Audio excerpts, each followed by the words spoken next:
Also, yes, I am wearing the same shirt from my last video, but that's because I'm lazy. I'm filming all this in one day and I do not want to change my shirt, so.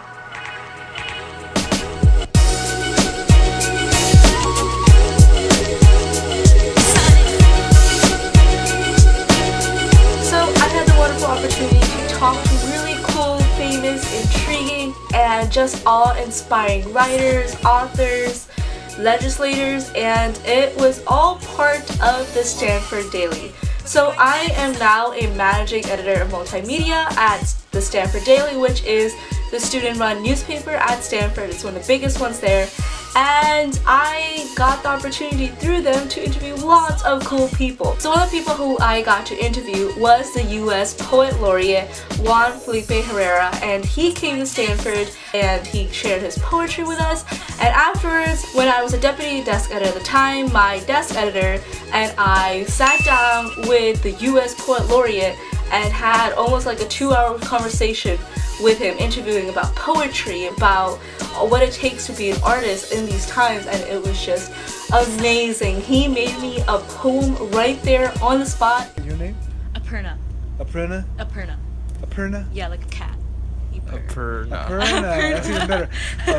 Aparna. Then I would tell your story. Just ABC. Yeah. And Aparna was born in this city, and as she was growing up, she decided to leave home. And when she left home, she walked through forests and stayed for a while with a family, the Garcia Lopez family. And she chopped wood and carried water to the nearest town. She found a faucet, turned it on, filled a bucket, came back, and offered it to the family as a gift. From that day on, she stayed and moved. And it's like a, you know, it's like a block of words, and it's probably half a page on every person he knew. So you write one of those, period. I was just awestruck. He made me fall in love with poetry and writing all over again, and he just made me so excited to put pen on paper and just create. And I think sitting down with a guy like that is just like motivating to yourself. So going on in the vein of interviewing famous writers, I had the opportunity to interview the Pulitzer Prize winner Junot Diaz over the phone, and that was an interesting experience because he is so well spoken and he's very intense. His ideas are very strong and powerful, and he has a lot to say, and he's very particular about the way he says it.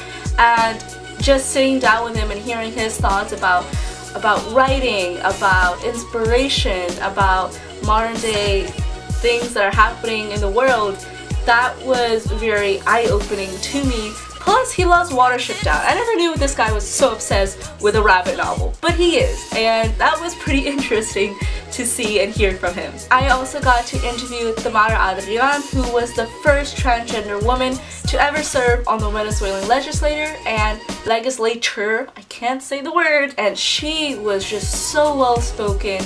I got to interview her about her leadership in the Venezuelan legislature, her life journey of getting where she is and getting over stigmas and stereotypes and just being able to fully love yourself. That was again another great interview, and at times I felt a little intimidated because at all these interviews I felt so intimidated because these people are just so amazing. They have such great work, and here I am just like 18 years old with a pen and paper. I'm like, so what do you do?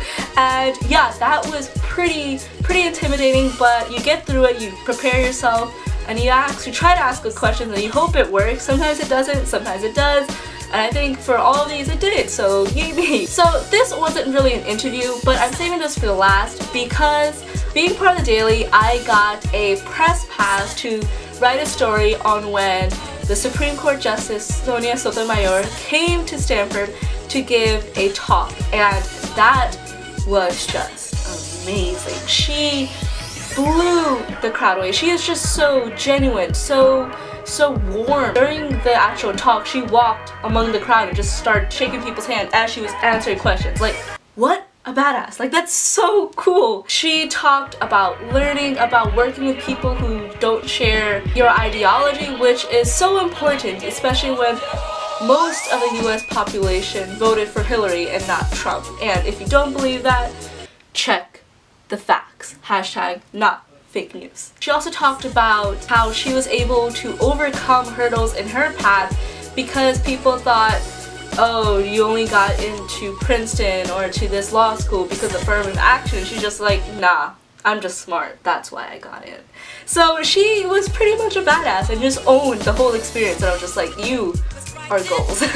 But yeah, so that's just people who I got to interview. Of course, I interviewed so many more amazing, industrious people, and if you guys have a chance, you should definitely check out my articles. I'm going to link them down below. Also, if you're coming to Stanford, join the Stanford Daily so you get really cool opportunities like this.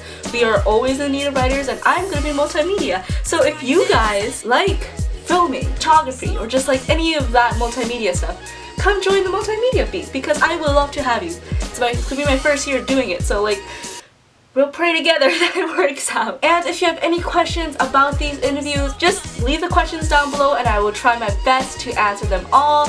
Again, subscribe if you haven't already, and I will see you guys in the next video. Bye guys, stay spirited.